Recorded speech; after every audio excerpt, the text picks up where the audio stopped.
Hello everyone welcome back to my YouTube channel. So आपण मैंने देखिपे ads पे commission को नहीं गोटे बड़ अपडेट रही। अष्टम वेतन आयोग परामर्श फेर पुराणा पेंशन योजना दरमा 4 गुण बढ़। आपण मैंने देखिपे संप्रति देश में अष्टम वेतन आयोग उपर आलोचना धरी केंद्र कर्मचारी दरमा भत्ता और सेवा शर्तावलीर बड़ परिवर्तन दाबी कर अनेक कर्मचारी संगठन परामर्श देते।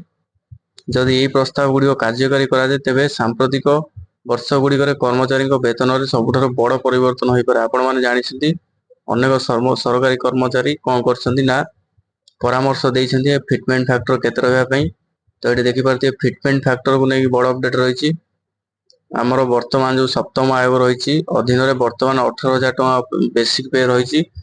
संघ कौन कही बर्तमान 2.57 रु 2.62 एवं 3.83 मध्य फिटमेंट फैक्टर प्रस्ताव देती। संगठन अनुसार वर्धित मुद्रास्फीति सहित ताल यह परिवर्तन गुड़िक आवश्यक रही। संगठन आमर कही संघ आहरी कही सारंचनिक संस्कार सुपारिश करपरिक डीए आमर 50% पहुंचा पर मूल दरमा सहित मिश्रण करवा डीए गणना को अधिक सठिक करवा। तो यहाँ कहुई तो यही शिशु शिशु भत्ता कहुई शिशु शिक्षा भत्ता जो अच्छी गवर्नमेंट एम्प्लॉय मानकर शिशु शिक्षा भत्तार गुरुत्वपूर्ण वृद्धि दावी कर प्रति मासरे 2800 रु 7,000 टका वृद्धि करने कहुई।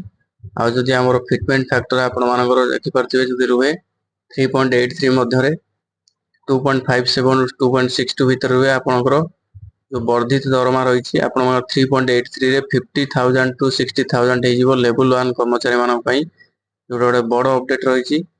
आम आशा करवा पॉजिटिव रिजल्ट आसो ओपीएस को लेकिन ओपीएस गोटे बड़ जिनस जदि ओपीएस लागू हो जाए कर्मचारी खुशी हे आम केंद्र कर्मचारी ता सहित राज्य कर्मचारी।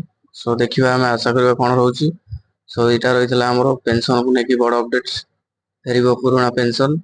सो ये अपडेट पाइबा आप चैनल टी सब्सक्राइब कर दिंतु। So thank you for watching.